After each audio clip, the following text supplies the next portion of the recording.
Russia intensifies strikes across Ukraine, hitting industrial, railway, and port infrastructure, while Kyiv warns of a growing interceptor shortage and begins testing new jet-powered drones against faster Shahed variants. The U.S.-Iran confrontation over Hormuz deepens as American MQ-9 losses mount and military pressure continues to build. Washington expands the military role in its campaign against drug cartels, with new training and closer regional coordination. Israel carries out new targeted strikes in Gaza as negotiations over a broader settlement remain unresolved. Egypt considers joining the new defense pact linking Turkey, Saudi Arabia, and Pakistan. Vladimir Putin makes his first visit to Europe, prompting a strong protest from Japan, and in Leaders on X, Erdogan on a terror-free Turkey, Kaja Kallas on EU missions in Rafah and the West Bank, and Elbridge Colby on stronger U.S.-Indonesia defense ties. Russian forces opened the latest round of strikes with heavy glide bomb attacks against Ukrainian positions in the east. In Kramatorsk, large explosions were followed by major fires and smoke, while separate footage showed extensive damage around the Novokramatorsk industrial complex. Russian sources also reported FAB-500 strikes against Ukrainian temporary deployment points in the Kharkiv border area. The pressure then shifted to transport infrastructure. Russian drones were reported to have struck railway assets across Odessa, Zaporizhzhia, and Sumy regions, including several locomotives. Additional images from the Trostianets area showed damage to railway maintenance equipment, including a track vehicle and a recovery crane. Another strike was reported against a bridge over the Torets River in Sloviansk, adding to pressure on Ukrainian logistics in the Donbass.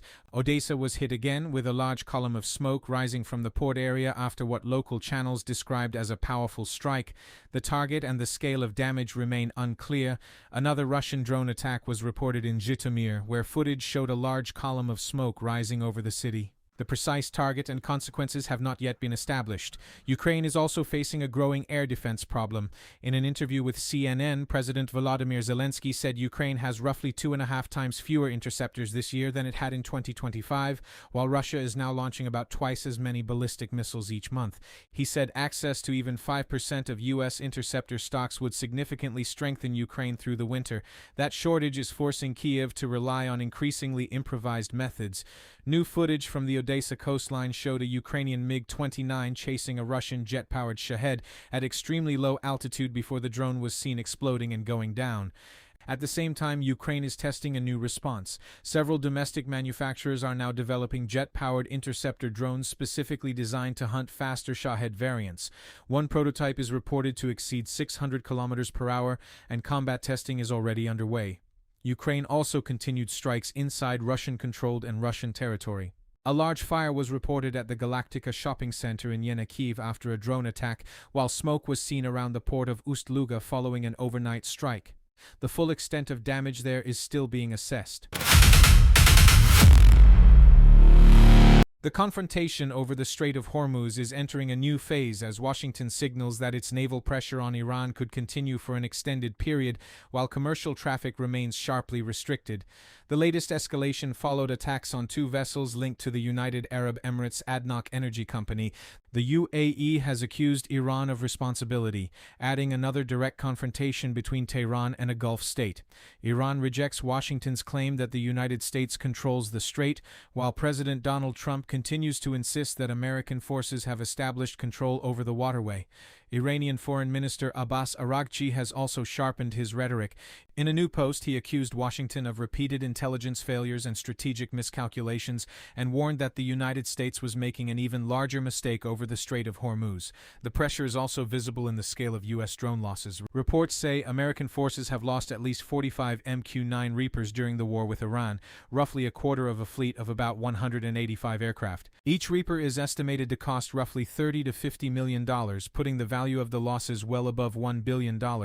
Not all were necessarily shot down. Some were reportedly lost after communication failures. The MQ-9 has been heavily used for surveillance and strike missions around Iran and Hormuz. The campaign has also consumed large numbers of Tomahawk missiles and Patriot and THAAD interceptors.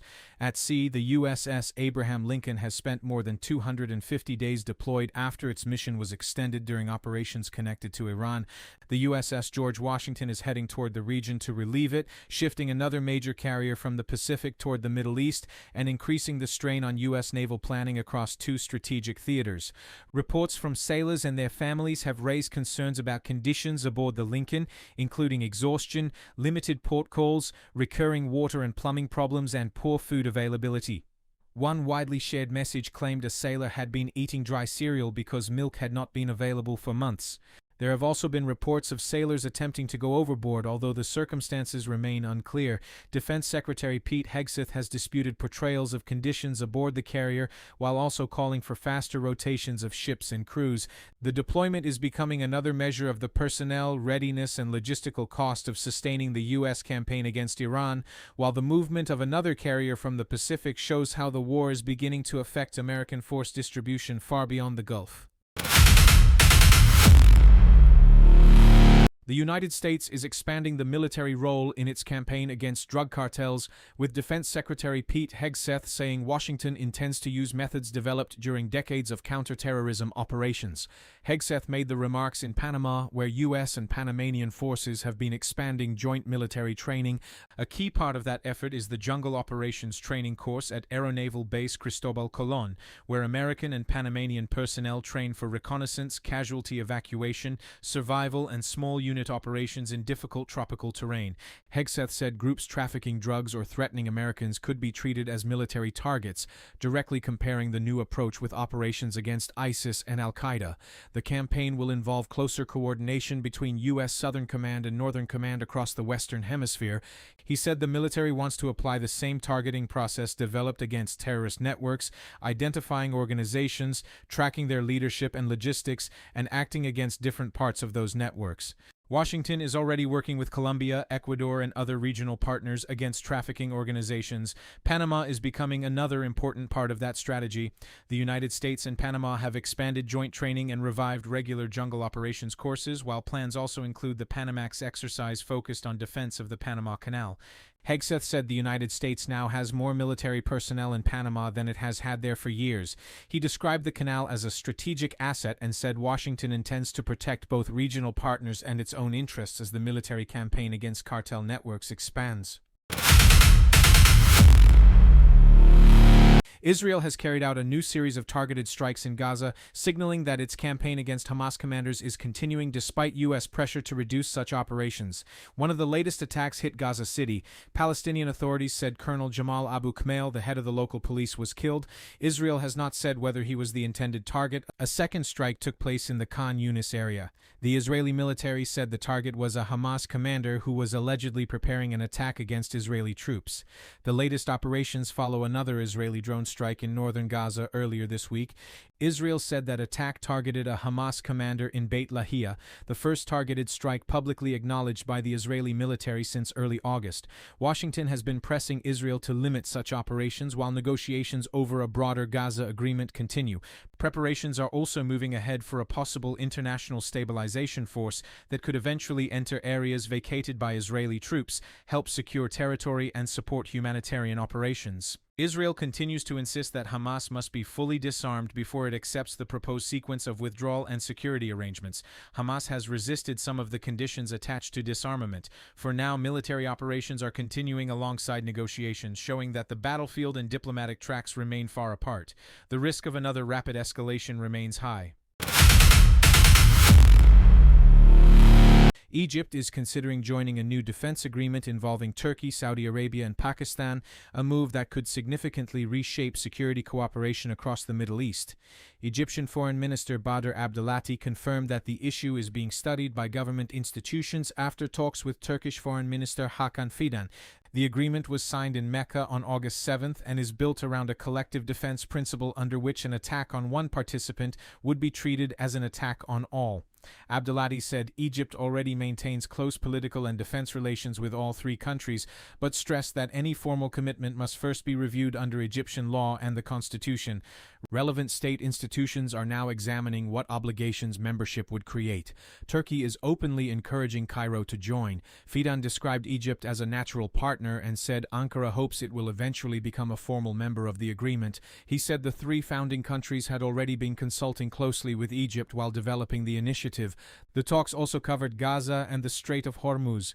Fidan warned that attacks on commercial vessels threaten regional shipping and called for the U.S.-Iran ceasefire to be restored and the strait reopened as quickly as possible. Egypt has not yet committed to joining, but its formal review shows that the new defense framework is already beginning to expand beyond its original three members. Vladimir Putin has made his first visit to Iturup, one of the southern Kuril Islands administered by Russia but claimed by Japan, triggering a formal protest from Tokyo. Putin visited the Yasny fish processing plant and met local residents during the trip. Before arriving on the island, he observed Pacific Fleet exercises and warned that the potential for conflict in the Asia-Pacific region was growing as new military blocs and weapons systems appeared across the region. Japan reacted sharply. Prime Minister Sanae Takaichi condemned the visit, while Foreign Minister Toshimitsu Motegi said Tokyo had lodged a strong protest with Moscow. Japan refers to Iturup as Itorofu and considers it part of its northern territories. The territorial dispute remains the main obstacle to a formal peace treaty between Russia and Japan after the Second World War. Tokyo said Putin's visit contradicts its long-standing position and could further complicate already strained relations with Moscow. Japanese officials also said the trip could deepen negative public attitudes toward Russia and make any future diplomatic normalization more difficult. Turkish President Recep Tayyip Erdogan highlighted what he called the terror-free Turkey process after meeting families of fallen service members and veterans at the presidential complex. He said the government remains committed to eliminating terrorism while continuing to strengthen Turkey's security institutions and defense capabilities. EU Foreign Policy Chief Kaja Kallas welcomed the extension of the European Union's two security missions in Rafah and the West Bank. She said the missions are intended to support safer border crossings, strengthen Palestinian police capacity, and contribute to the wider Gaza peace framework and regional stability. And U.S. Under-Secretary of War Elbridge Colby said his visit to Indonesia was aimed at rebuilding a strong defense and strategic partnership between Washington and Jakarta. Colby also highlighted his meeting with President Prabowo as part of closer bilateral security cooperation and a renewed effort to deepen ties between the two countries in the Indo-Pacific.